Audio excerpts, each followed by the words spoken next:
Hi, I'm Alex Archbold. I've been buying and selling antiques since I was a kid. Over the years, generations of our family have gotten involved in the business, and I'll search just about anywhere I can to find hidden treasures both big and small. I never know what I'll turn up next. It's about exploring new places, seeing new sights, and having fun.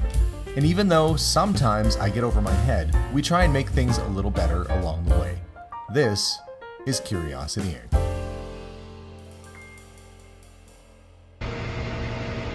Hi guys, and welcome to today's video. I am doing a bit of a tour here on Vancouver Island in British Columbia.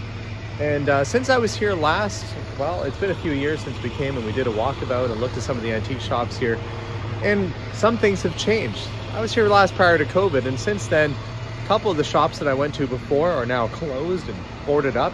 But there are still some that are around, and we're gonna try and see what they have for treasures and what kind of cool things we might be able to find today. So let's go and have a look inside some of these shops. Okay, gosh, the whole street, a lot of the shops were closed up today. This one's open. I used to have a little door bell as well. So let's have a browse about and see what we can find. Oh, there's a little Dick Tracy car. Kind of cool. 20 bucks. I think that is a reproduction, 2002, but they did make a Dick Tracy tin car back in the 40s, but it had a little siren. It was actually quite a bit bigger than that, but still neat. It's a neat Wunderbier Brewing San Francisco advertising poster. It kind of gives you an idea of what sells. I was at a store the other day and they said that a lot of their sales aren't really in, they're more into military and things like that, where I'm more into advertising and old toys and such. But some vintage clothes. Going way back, always, yeah, the 1970s leather. That vintage kind of brown tapioca pudding vibe. They had a great look. But all kinds of neat stuff. So the folks here at Brightside Vintage have been kind enough to let me walk about and kind of show some of these things that they've got. Their little clown music wobbler, and I guess this is like the curio cabinet with the clowns aren't as popular to put in your kids' room these days for maybe obvious reasons. When you look at some of these things, they're, maybe it's the uncanny valley, not quite human, not quite right, but also not quite popular anymore. Mexico tourist art back from the 60s, kind of neat. Got your matching set of decor flamingos, those are nice. And it looks like there's a local artist who's taking these sort of paintings and Dave Pollock kind of style, adding the bits and pieces to, which is kind of neat.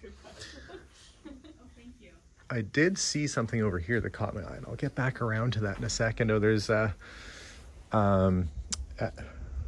waterfall, Northern Electric waterfall radio cabinet. I got a couple of those at home, but I guess if you had one that was cracked, it'd be handy to be able to pick up an extra cabinet like that. Oh, Star Wars figures. Gosh, I just had that big lot of original Star Wars figures. Look, some of these are like $40 each.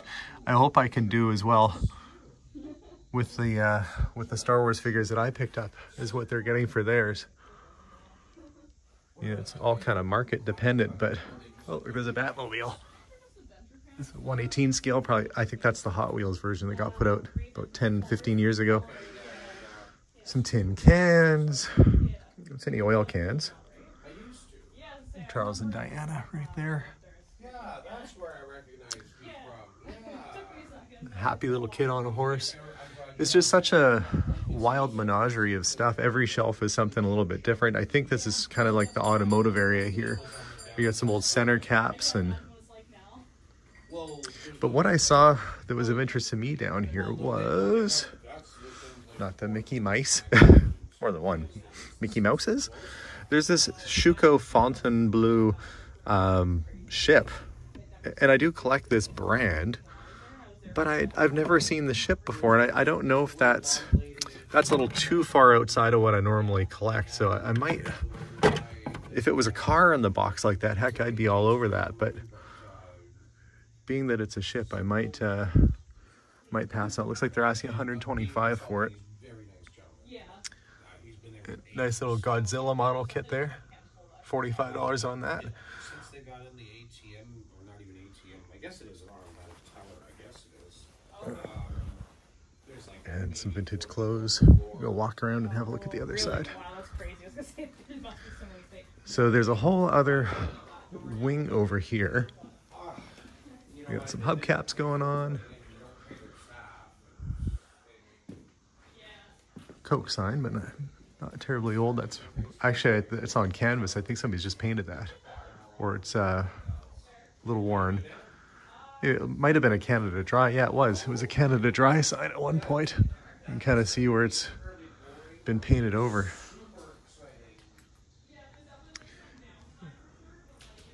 Victoria Memorabilia, 1550s restaurant. Okay, so that came out of a restaurant. Old motorcycle gas tank. Is art. Yeah, I will say it is awfully chilly in here. That's funny. That almost looks like a Picasso print of Don Quixote. I feel like I should... It's an older frame on this too. Like a 1960s looking frame. That might be just about right. Just maybe image search that one. Okay, well, I was right. That is Picasso. That's Parade of the Bullfighters. Likely done after, might have been printed after he passed. I don't know if they know that that is what it is, because it's not marked that way. I might let them know. I don't see a price on it. And some old kind of B-movie sort of posters. Interesting though. So they had the Picasso print down there priced at $80. And it looks like online they're $300 to $500. So let them know about that. It's nothing I can take back with me today anyway, even if I did want to buy it. The giant antique espresso machine, if you were so inclined. Old freezer sort of cabinet, heat dish. It's an interesting old tandem bike, Huffy. I don't think it's as old as it looks. I think it's probably from the 60s or 70s. Look at those handlebars. Been left outside a little bit. I'm sure somebody had fun riding that around the island here, probably in its heyday. Sometimes you go to a resort and they'd have these things set up there so you could borrow it, ride yourself into town. I did notice this little thing here. Little Tonka truck. I had this exact same one when I was a kid. It was big enough you could put like a 12-inch G.I. Joe figure in there. And I would sit my butt right there and I'd ride it down the hill and it never broke. Good memories with that. Oh, neat. Fun little shop. Okay, well, there wasn't anything in that particular antique shop, although it was cool. I did stop next door at Britania Antiques and found a couple watches. And then I got a call to go visit a fellow who's actually a subscriber here on our YouTube channel. So hello to you, Sid. And I was able to buy some other collectibles while I was out there. So let me show you what I found. As you can see, I'm back home now. I wish I was still there where the weather's so nice, but I did find some other collectibles and we're gonna dig through the bag and I'll show you what I got. A Ziploc bag full of fun. Let's see. There were, and I could tell right away, look at it, how many times I'm gonna spin that box before I open it. There we go. So some silver coins. That's a $20 silver coin. It has the Aurora Borealis. Look at that. It's got like that hologram kind of effect. Sort of neat. There is a proof set, or proof set. So these are actually, I was explaining to them when I bought it that a specimen set, you'd only get the silver dollar and that's it. But in a proof set like this, that silver, the toonie silver, the dime, quarter, 50-cent piece, and nickel are all silver. The only things that aren't silver in here are the loonie and the penny. So you have to be really careful when you're buying these sets. If you see proof, sometimes there's a lot more silver. But that was cool. Honestly, these are neat, but this isn't what I was excited about. I don't really collect this kind of stuff myself. I just bought this to resell at auction. Canada $5 silver coin, and it's got a bunch of positive sort of expressions. It's the Rick Hansen Foundation commemorative. Another little set, but this is 1967. This would be a like a specimen set, but at this point, the coins were still silver in '67, or not pure silver, but they had silver content. Those are going to be probably sterling silver, close to it. These are just silver content, but they're in mint condition. There were, trust me, I'm going to get to you can probably see there's watches in there. So obviously I was happy about that. I basically made a point of buying all the silver dollars and stuff I could find. 1967 silver dollar, same as that. That's the difference between having one that's sealed in plastic forever and one that's been out and circulated. So there's some 67 silver dollars. You get a little bit older. There's what's that, 1935 King George. That's a good piece, actually. And it's not in bad shape. So 1935 silver dollar. This one also is unique because that's 1939. That's when the war started. So silver was in kind of short supply. This is always a popular. 1950, it's got that beautiful West Coast totem pole on it. Just a really nice looking coin. Yeah, Queen Elizabeth when she was young. She's got a little ponytail or ribbon in her hair going on. And that's on the back of that totem pole coin. But what I was most excited about, oh yeah, and there's some dimes and stuff in here too. What I was most excited about was actually the watches that I found. So these two, I'll get the two out of here that I got at the antique shop out first. The first one, and I really don't like the bracelets or the bands that are on here. That's a worn out, old, 50s or 60s kind of flex band on there. They trap skin and hair and all kinds. They're kind of gross. So we're going to take that off. I'll actually clean this crystal up a bit. It's got a bit of a crack though. I don't know if I might actually need a new crystal. But that is an Omega, and it's, I don't think it's an automatic. But nice, slim Omega watch, gold plate. Omega's a great brand, so why not?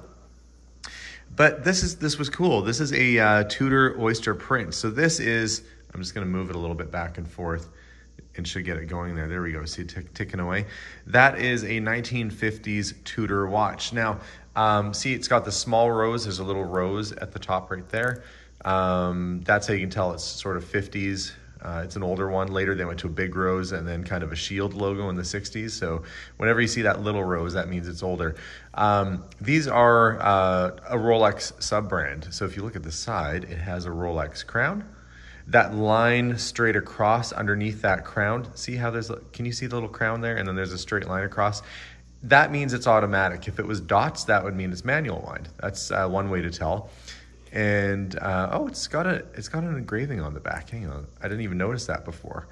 Let's see, when was it given? 1957, from Mom and Dad to, it looks like Eddie, perhaps, from Mom and Dad, 1957. So there you go. That's probably about when that watch is from. Really cool piece, and that is a Rolex Oyster case. Gold plated. So we're gonna get that cleaned up and we'll put a different band on there. The watch size is a little bit on the smaller side. The typical man's watch at the time could be 32 or 34 mil. We're now, 40, 44, like they get much bigger on the newer watches. But at this time, that was a standard size, but most people think it looks a little small on your wrist nowadays. So these came from an antique shop, and I feel like I got a very fair deal. So shout out to Britania Antiques. They do coins and have some watches. And this is one that I actually picked up from Sid's place. You can see similar in size, probably 34 mil to that other Oyster Prince. This is also a Tudor, but the difference is this has sort of a very 1950s mid-century modern look. It's stainless, which is more desirable actually than the gold plated. You'd be surprised. More people like that very basic kind of look. It is an automatic, but it's what they call, what's been referred to now as the tuxedo dial, made popular by the TV series Mad Men, where one of the characters wore one of these watches. The band is a little worn on this, but black is probably about the way to go on a watch like that. So really cool piece. Really nice, desirable watch. We'll likely get some new crystals in both of those watches and get these polished up to make them look just the way they should. And but for today, I'll get some new bands on here and see if we can't dress them up a little bit. So let's hop upstairs, look through my selection of bands and see if we can find some that look like the work.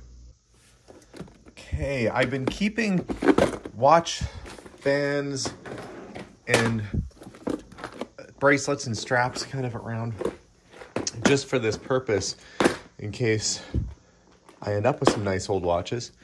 That's a Rolex opening tool, so you can verify that it's real, check on it. I think those might be a bit wide. Darn, I'll have to take these down and see. Those might be for a bigger watch. We'll see what there is. I'll grab some new pins and we'll see what we can do. Well, I got the new bands on, and it certainly does make a difference having nice new straps on these watches. So I did the black leather on the Omega, went with the sort of brown alligator on the Tudor on the Tuxedo, and then the other Tudor got the brown leather. But they cleaned up pretty nice actually, and they all seem to be working pretty well. So there we have it, at least a few good finds out of that trip. Thanks very much for watching today's episode, guys. It was a fun trip out to the island, got to see some family, got to go to some antique shops and meet some new people, and ended up with some very cool old watches. So tune in for more episodes. We'll see you guys all soon, and as always, bye for now.